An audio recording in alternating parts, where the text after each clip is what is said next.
Loaded Nigel Farage now has 4 homes, we can reveal. The self-styled man of the people has amassed a property portfolio worth almost £3 million since the 2016 Brexit referendum.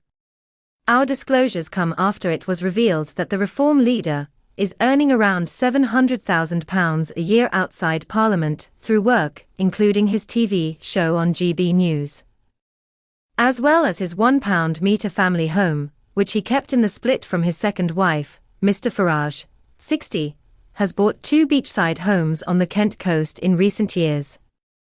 His 4th house is another investment property he rents out in Surrey. Our investigation, carried out with the Good Law Project, raises questions about the interests he registered with the parliamentary authorities last month. His beachfront properties are owned by his company Thorn in the Side Limited, which is worth £1.3 meters, but he has not declared himself the sole shareholder.As, well as his £1 family home, which he kept in the split from his second wife. Mr. Farage, 60, has bought 2 beachside homes on the Kent coast in recent years. His 4th house is another investment property he rents out in Surrey. Our investigation, carried out with the Good Law Project, raises questions about the interests he registered with the parliamentary authorities last month. His beachfront properties are owned by his company Thorn in the Side Limited, which is worth £1.3 meters, but he has not declared himself the sole shareholder. Nor has he registered any income from tax-free gold bullion investment firm Direct Bullion, which describes Mr. Farage as their brand ambassador. His most recent advert for them, titled "Nigel Farage Explains the Big Pension Secret," was posted on YouTube 3 weeks after he was elected MP for Clacton, Essex. The politician even promotes his own brand of red, white and blue artisan gin through his French partner Law Ferrari's business. He is also a founder of the Freedom and Fortune financial newsletter, which he says will help you take back control of your money and potentially profit from a Britain primed to boom post-Brexit.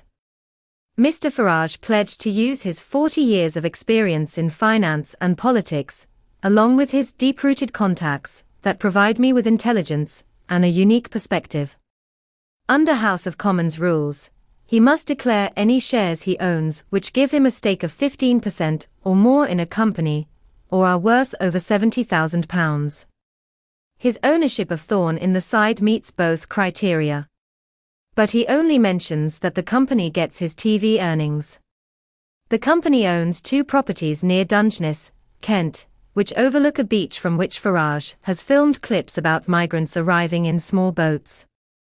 Thorn in the Side bought a 3-bed house in Lydde-on-Sea in 2020 for £500,000 in 2020.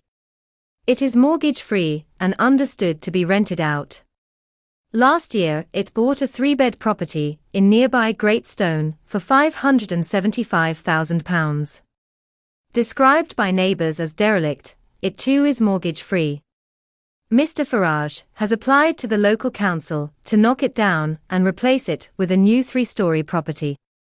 One neighbour joked, "It's ironic with there being migrant landings nearby." I'm sure Nigel Farage would not be impressed. The ex-commodities trader has reported big monthly earnings for July, including £97,928 from GB News, but which he said included backdated payments from April paid to Thorn in the Side. He earned £16,597 filming video clips for the Cameo app, £4,000 writing articles for the Telegraph, and around £2,400 from his social media accounts with X and Meta. As we revealed last week, he earned a large 5-figure sum, including a £11,784 deposit, jetting to the US to speak at the Keep Arizona Free Summit. This is all on top of his £91,000 a year MP salary. Mr. Farage insisted he had declared all my income from July 4th. That is what I was asked to do. My lawyer did the submissions. He told us, "I can't work as I do without a big team of people. I employ between 5 and 7 staff." Well, I say staff, they are not staff, they are contractors, people who help me do various things. I run a company, I employ staff, I have offices, I have expenses, I have investments. That's what I have built up over the course of the last 8 years. He suggested that his register of interests did not reflect his true profits. It's just a nonsense. I'm being asked to publish gross income, including VAT, without offsetting pretty substantial costs. Offshore. Now, over the next few months I may sack everybody and wind the thing down. I haven't decided yet. In 2013, we revealed he had set up an offshore trust on the Isle of Man, and had put in it his 50% stake in Farage Limited, the investment firm he ran with his brother Andrew. But Nigel insisted it had been a mistake, and he had never used it, telling us, "I'm not rich enough to need one and I am never going to be." Farage Limited later went into liquidation, with Nigel no longer a director, owing £103,000 to HMRC. The taxman got just 13% of this back, and Andrew was found to have taken potentially unlawful dividends of £134,000. Last night Joe Morm, of the Good Law Project, said of the latest revelations, "Farmers, fishermen and factory workers have all done very badly since Nigel Farage's Brexit. It's nice to hear has done so well."